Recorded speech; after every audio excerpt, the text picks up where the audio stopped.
everyone. How's it going? Good. Thanks for being here. I was just backstage pacing like a madman, getting ready to give you my remarks. Thanks, Vincent, for that introduction. Earlier, Vincent asked me if I wanted to have that whole thing read or not, and I told him yes, because I really don't like talking about myself, so I appreciate it.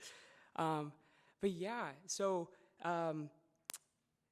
marketing, social impact. This is a really important conversation that is, I think, prompted now more than ever to take on a whole different angle on how we engage with our favorite causes and how we represent ourselves when trying to really convince the world to be better. And so before we get into it, let me just tell you a little bit about myself and Project Embrace. Well, not really myself, because, yeah, Vincent did that, but a little bit more about our cause and what we do. So, cool, okay, I can't see the presentation, so I'm just gonna hope that it's going the direction I hope it does.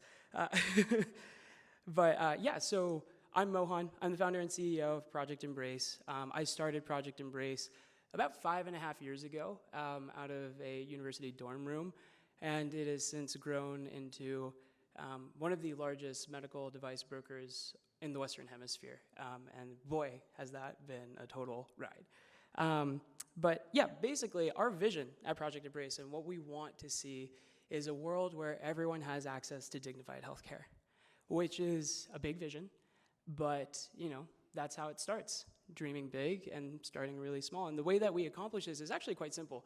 So we collect gently used medical equipment from hospitals, patients, and other institutions that no longer need them. So like Intermountain, a client of ours, they'll have a rotation event of their medical devices and replace it with next year's model of whatever it is. And more often than not, those medical devices, whether they be like crutches, walkers, wheelchairs, hospital beds, they're in perfectly good condition, but there's just no room to hold on to it. And given that they're medical in nature, there's really not a lot of options on what you can do with that stuff. So we intercept those medical devices, refurbish them, and get them out to communities who otherwise don't have access to that kind of technology or care. By doing so, we build relationships within those communities that are historically disenfranchised and help create inroads for future medical intervention in more sustainable ways. And so you'd be surprised, right? Like just being able to provide basic tech to people can really elevate someone's quality of life and overall perception of themselves. And I mean, like that's the first step really into any type of re-engagement with the community that historically has not been sought out after. So that's what we do. Just some stats about us. Since 2018, we have served over 4,000 patients and intercepted, is it 25? Oh, there we go. Over 25,000, does it say 25,000 up there? 50,000, there we go, yeah. 50,000 pounds of medical devices and saved in Utah alone taxpayers roughly $4 million in preventable healthcare costs. So yeah, the work we do, I'd say, is pretty cool.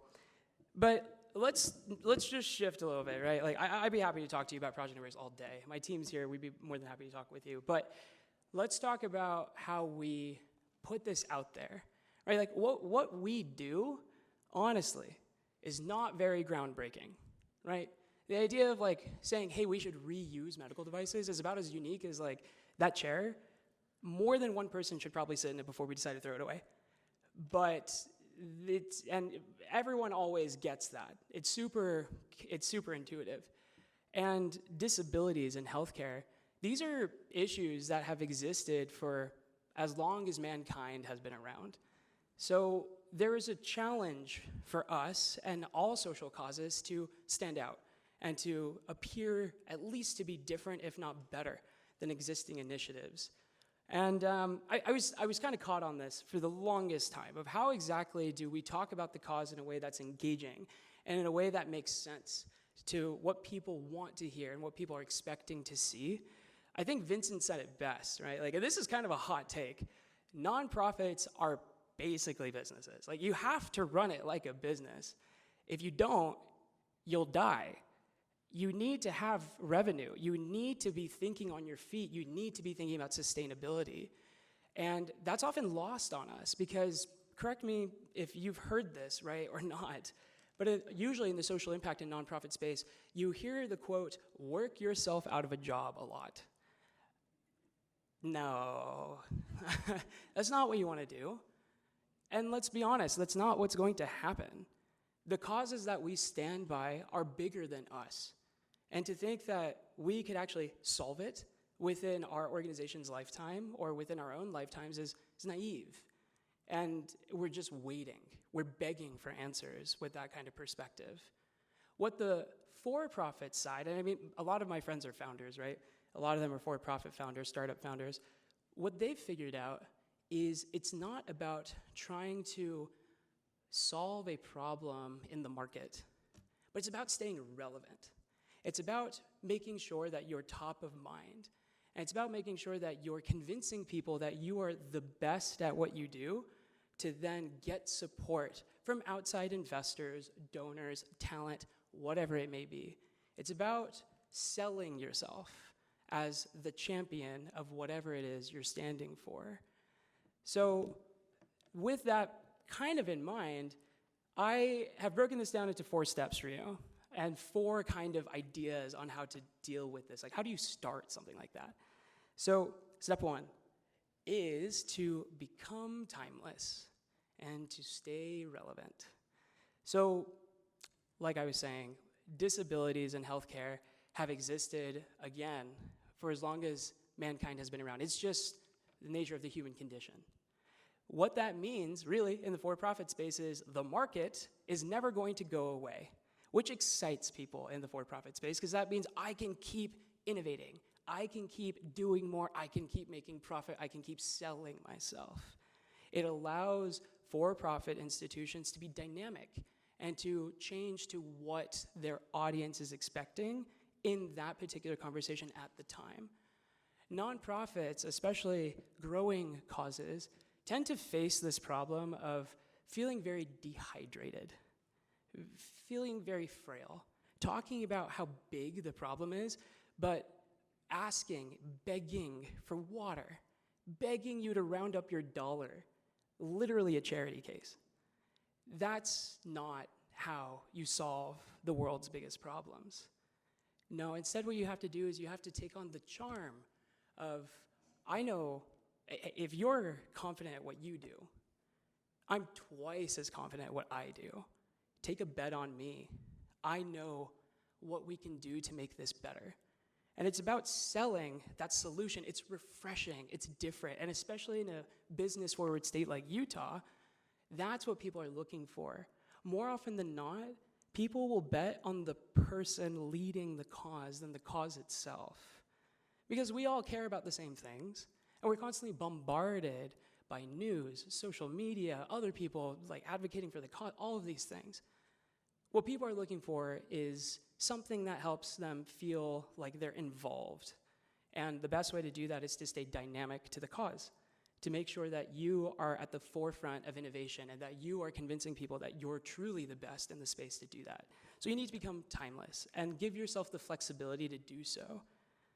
Step 2, once you've kind of adopted that value of staying dynamic and timeless, it's to now know your type. What I mean by know your type is, look, like nonprofits all have the same thing, right? Like we have our core values. We're caring, we're empowering, and the time is now. None of that means anything. None of that means anything. And it means something, but it means something different to everyone. There's no real way to channel that message unless you know who you're talking to. Because what that looks like is something different for each demographic you're trying to engage with. And at the end of the day, causes should be engaging with everyone. So as an example, at Project Embrace, we've identified 3 types of personas that we try to engage with. And it looks different across all 3. So the first are kind of the younger demographic. Think anywhere from the age of like 15 to maybe like 32-ish, 33. This is a demographic of people that requires, the best resource that young people have for us is their time. It's volunteers. It's showing up and being involved in the cause. So pushing a message like that in a texture that makes sense and resonates is important. The second bucket we have is kind of, anywhere from 35 to call it 50. These are your working class professionals, right? Time might be a little limited now. And, we can't assume everyone has money, that's not a thing. But people have networks, they have contacts, they can collaborate to help you be more efficient as an organization. So really knowing that that's the call to action there is important. The third category are the people on the hill. They're the decision makers, the lever pullers, the button pushers, the people that have the power to actually move institutions to bend in a way that makes sense to the cause and to support you. It's the donors, it's everyone else. Each one of these voices has something different, right? So going back to the earliest demographic, what we tell people is we don't wait for our heroes, we become them. There's a call to action for now. There's a call to action for participation. There's a call to action to be present with the cause because the cause is happening in front of you. You don't need to wait for someone to give you permission to get involved. You just have to be there. So that looks really different for how we engage our volunteers. Like here's a marketing example of how we've reached out to volunteers in the past. It's kind of different. Kind of looks like a concert poster. Looks engaging, looks fun, but it gives you all the details you need to know. It's about not just grabbing the attention of your audience, but keeping the attention and making sure that the information is presented in a way that is not Times New Roman font, that is not Microsoft clip art, that is not Sarah McLachlan, right? It's something that makes you feel like you're gonna have FOMO if you're not gonna be there, right? So that's that. The second bucket of our call to action, right, it's similar, but it's different in tone. It takes individuals to recognize a problem, but communities to build a solution. Here's a short video, about 30 seconds, of how we advertise ourselves to our second demographic. Project Embrace is a nonprofit that provides healthcare resources for communities in need. From hospitals to our neighborhoods, we collect gently used medical equipment when they're no longer needed. We clean, restore, and get these devices out to patients who can't afford them. Typically, we serve the unsheltered, undocumented, refugees, and our indigenous communities both locally and abroad. Depending on where we go, the average household income for those we serve is less than $15,000. So when it comes to accessing high-quality equipment, we are the only option. Wheelchairs have never looked cooler. But yeah, it's a little different, right? It's trying to show the kind of dynamic edge of where we are in this conversation in a way that's convincing but not over-promissory. And then, of course, there's the last version of this, which is, again, you had We Don't Wait for Our Heroes. You have It Takes a Community. The last version, it's not more polished. It's not more buttoned up. It's more authoritative. It's, if not us, then there's no one. And it challenges institutions. It challenges other causes. It challenges people to say, well, you have the power to make a difference, but we're the ones that are going to push it. Are you in or not? Because if you're not, I have 10 other people I can call. And it looks kind of like this. Project Embrace is the global leader for the refurbishment and redistribution of used medical devices. Since 2018, we've served over 3,000 patients, intercepting over 25 tons of medical waste destined for landfills. Whether it's Ukraine, India, Afghanistan, or Zimbabwe, our focus is always on marginalized communities and first responder care. Just in Utah, we've saved taxpayers over $4 million in healthcare costs. Project Embrace continues to set the global standard for ensuring dignified healthcare access for all. What I really like about that one, and this is just kind of a footnote, is causes tend to really highlight those that they benefit, like a lot, putting them on camera, and that can be very vulnerable and hard. You can effectively communicate your impact with no one. You just need to know how you're selling the solution and not showing how big the problem actually is, because we get it. We know. We're tired of hearing about how sad the world is. We want to know how we're fixing it. So once you've figured out who your audiences are, you can craft those types of personas and start to engage and create real funnels to activate those types of people and get them to show up the way that you want them to. So then that leads us to step 3, which is to champion your voice. So like I was mentioning earlier, nonprofits have this, kind of fun trend of just saying, like, we have values. We all have values, right? Like, toddlers have values. They share. They know that. Like, it's not enough. And it's very juvenile to think that values enough can really sell someone, right? It's warm. It's cozy to have values. What organizations and causes owe themselves is to dial that in. There's a way that you can talk about warmth that's specific. What temperature is it? Where is the fire located? How much smoke is being emitted? What's the fuel to the fire? You, as a cause, need to figure that out. And that's, you know that you've gotten that mastered when it's not just you and your team, but your audiences, the people that you try to engage with. If they can recite that back to you, and they know exactly what makes you different, why your fire, why your spark means something, then you've got it. Because at the end of it, that's how people see it. It's about making sure that people can see themselves in the cause. It's about alignment. People want to feel warm. It feels great on your fingers, but you want to make sure that people really understand what they're signing up for and how you're representing the cause. So there's that. I would also highly recommend, especially if you're a nonprofit or a cause with multiple members, that there's an alignment on those values and what those values mean amongst your team. Whether it's someone who's working front desk, to your back-end engineers, to everyone in between, people need to understand that when you say our values are dignified healthcare access, that people know exactly what that means. So they can advocate it in their own voice, but in a way that's consistent. So champion your voice.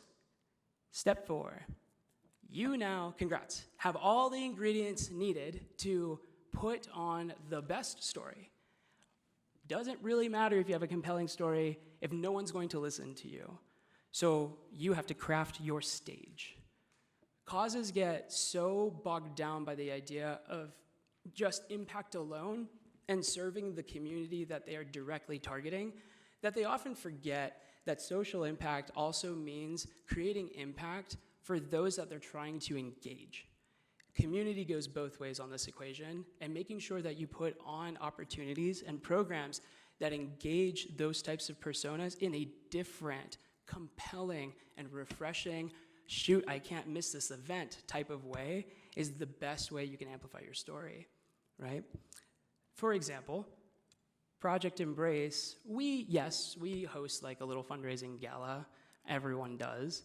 One thing that we do that's a little different to engage a different demographic is, well, okay, like when I think of community, I think of a handful of things that make me feel like I'm within my community. Music is one of them, like going to a concert, right? Nothing feels more at home than going to listen to a band you really like, watching everyone wear the same concert t-shirt, and you don't need to know anyone there, but you know that you're there for the same reason, right?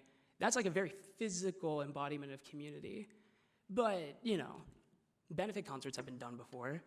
We don't want to do that. We want to do something a little different. So we put on a late night for Project Embrace every year, where our event runs from 6 p.m. to 4 in the morning.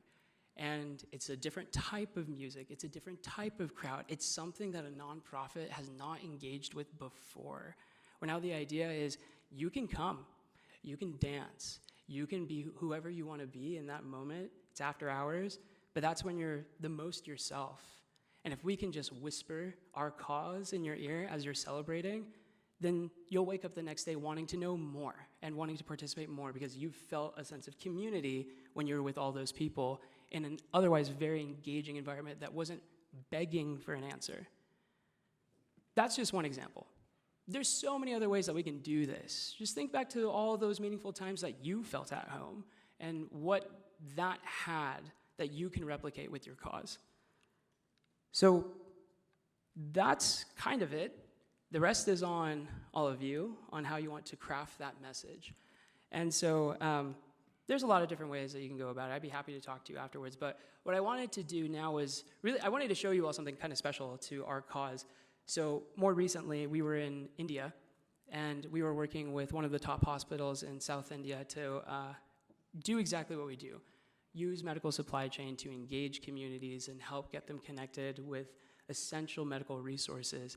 And as an attempt to do something a little different, to craft our stage, we put together a documentary. It's short, it's like 9-ish minutes. But this is the first time anyone outside of our organization has really seen it. So would love to kind of show you what we've been working on as another way that we engage with our cause and how we talk about what we do.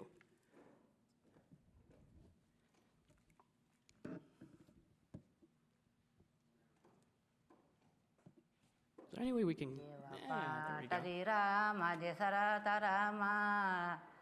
Sudabattula Sungara Rama Ganga Jenaka Rama Gaurita Rama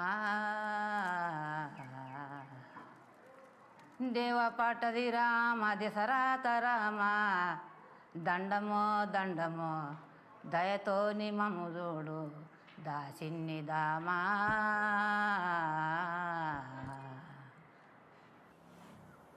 Mere kilometers away from Hyderabad's bustling technology and finance corridors, life moves differently.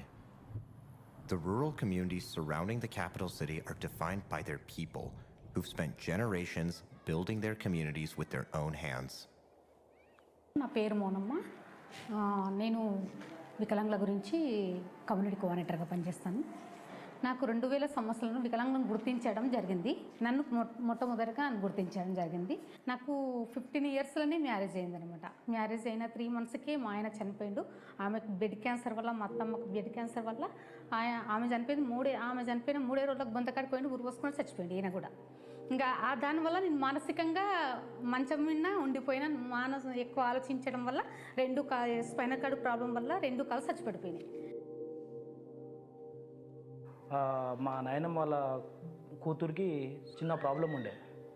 So ఏం చెప్పారంటే నాకు కొంచెం నా కూతురు అక్కడ drop చేశారండి. అయితే మా పిల్లగాడు ఖాళీగా ఉండే, పోయిరా పోవటని తోలిచ్చినాం. మంచిగా పోయిన అందాక అక్కడ కృతిక అనే హోటల్ ఉంటుంది, అక్కడ దాబా. చాలామంది డ్రింక్ చేసుకొని వస్తారు, వేసుకొని వెళ్తున్నారు. ఆపోజిట్ నుంచి కార్ వచ్చి కార్తో డాష్ ఇచ్చారు. డాష్ ఇచ్చే వరకు 2 కింద పడిపోయారు.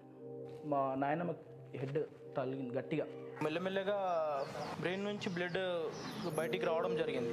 మొత్తం వాపు వచ్చేసింది. ఇట్లా నేను మాట్లాడుతుంటే మాట్లాడలేకపోయింది.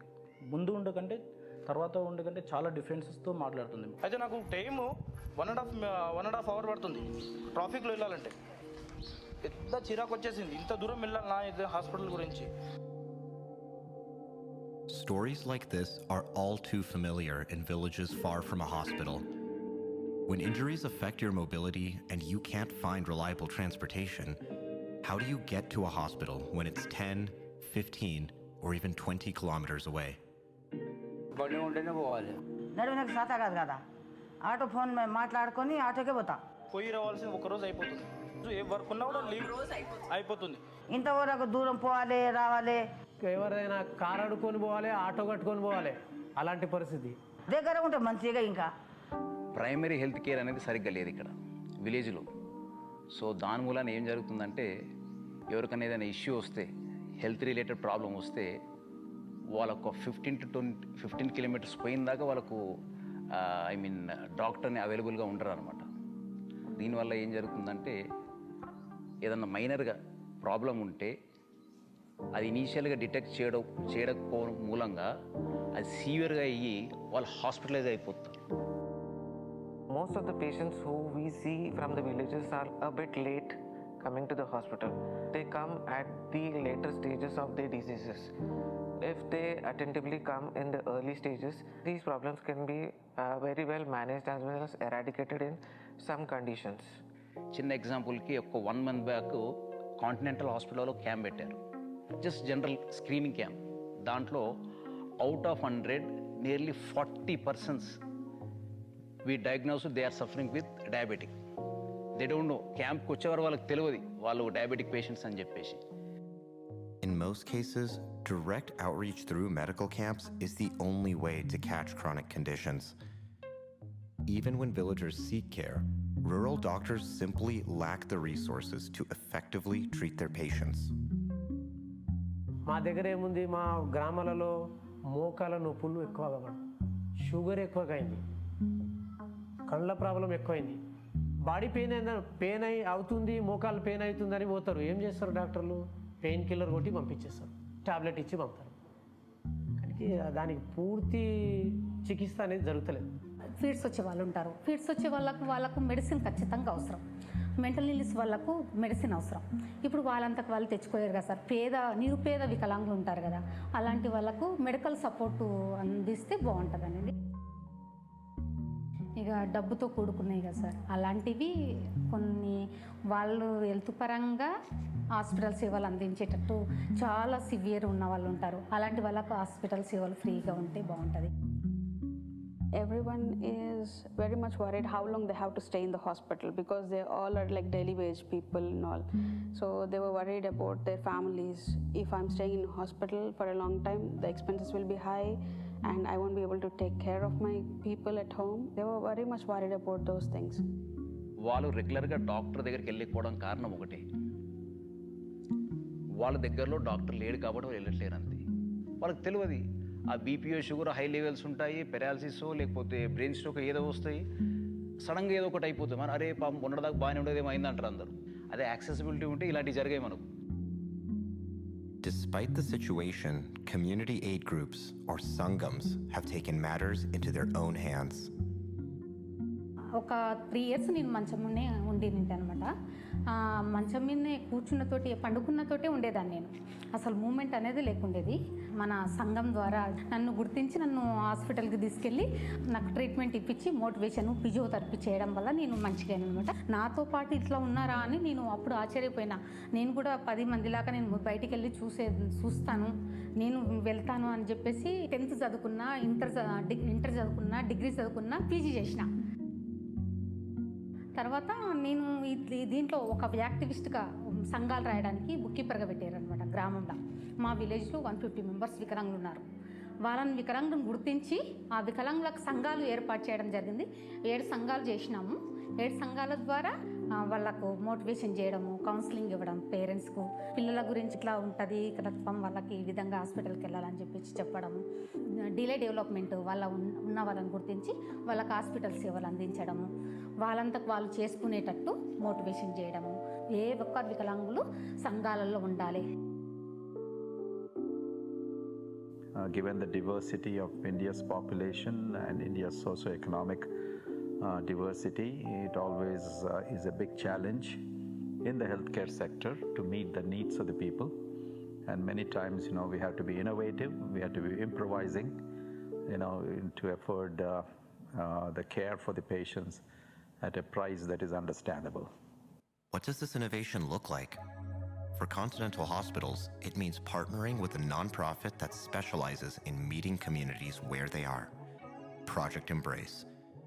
Together, we created a new kind of medical camp that collaborates with sangams to bring essential medical equipment and world-class doctors directly to patients.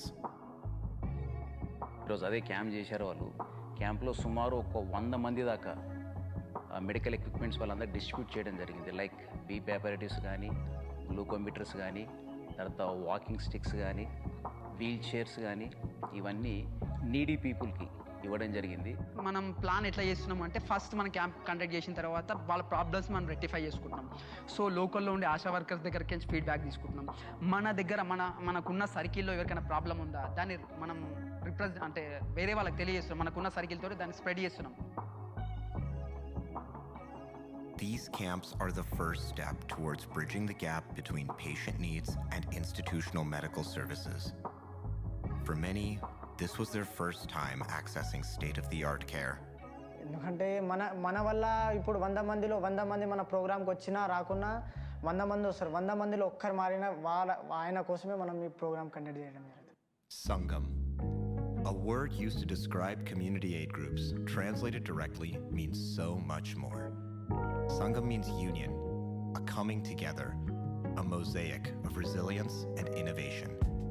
Every voice heard brings us closer to a future where anyone can access the care they deserve, no matter where they are.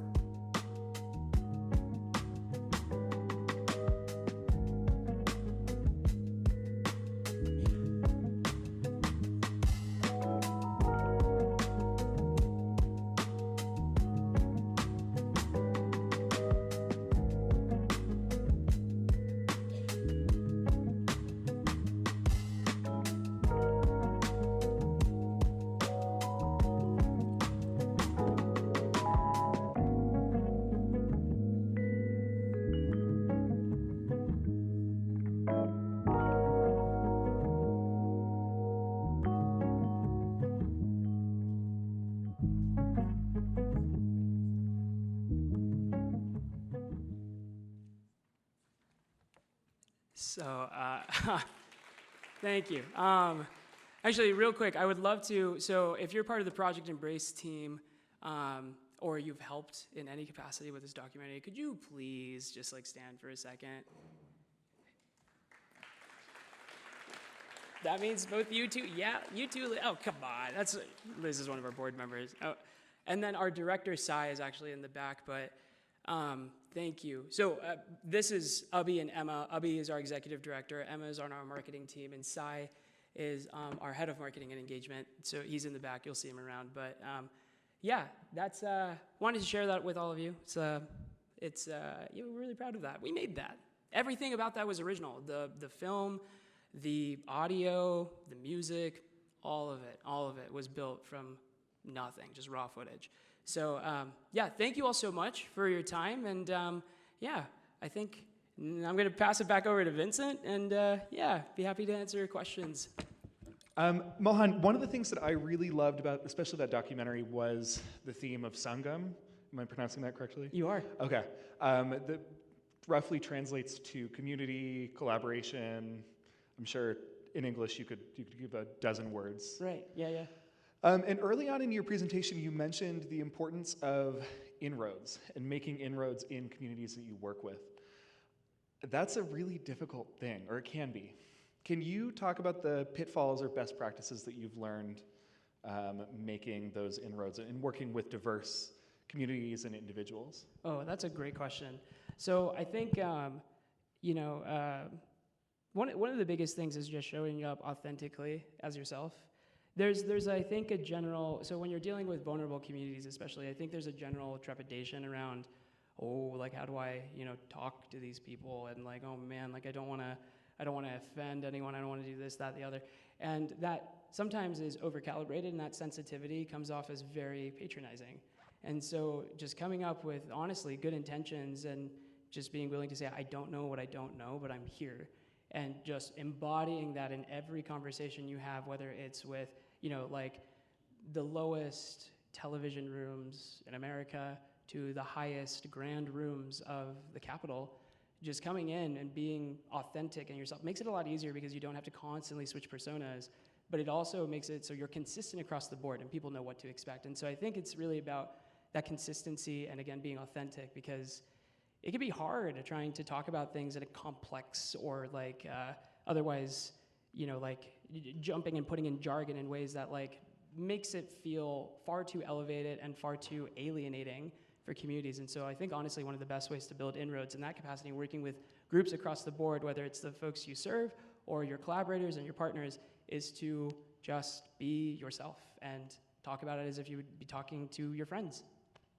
Awesome, very cool, thank you. One of the other things that I think I was really struck by in your presentation was the clear identity that Project Embrace has in your marketing. It's maybe a little bit grungy, it's modern, it's a little bit younger. Mm-hmm.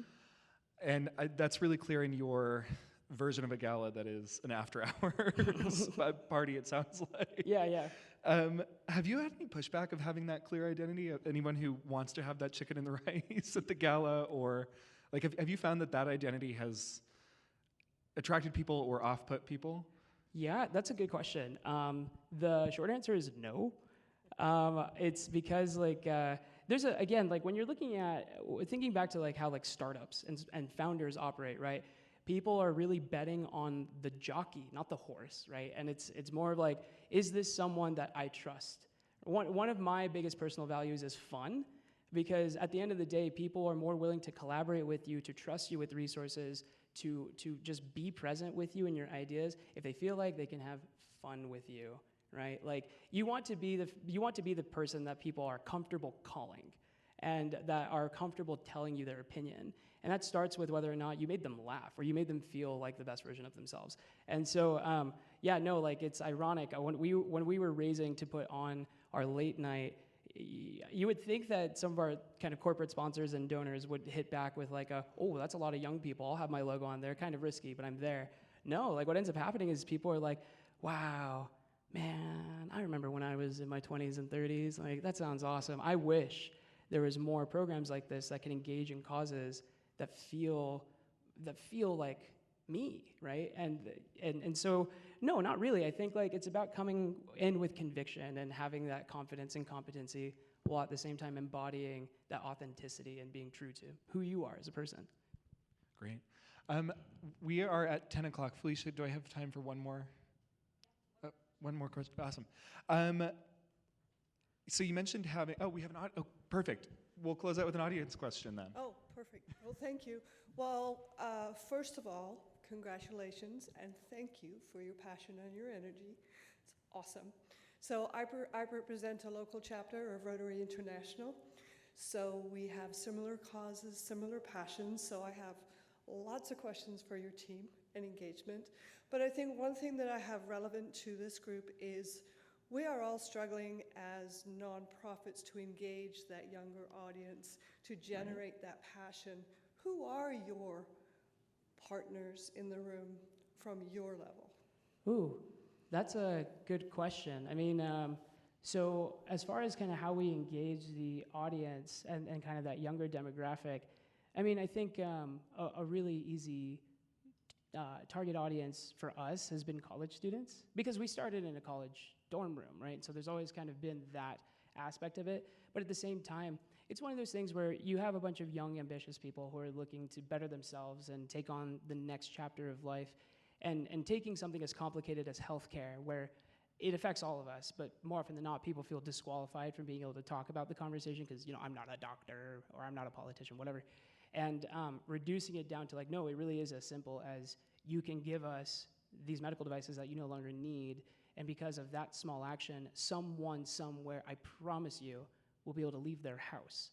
And that's huge, like, and showing that is the minimum level of participation in a larger conversation naturally just kind of becomes a magnet for anyone, especially young, ambitious people.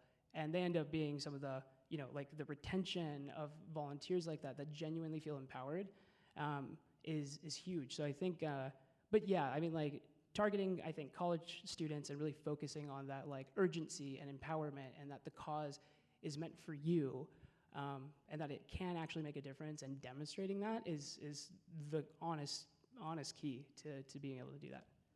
Yeah. Awesome. So with that, I think we're going to pass it off to Felicia. But Mohan, thank you so much for thanks for having me. This Yeah. was incredible.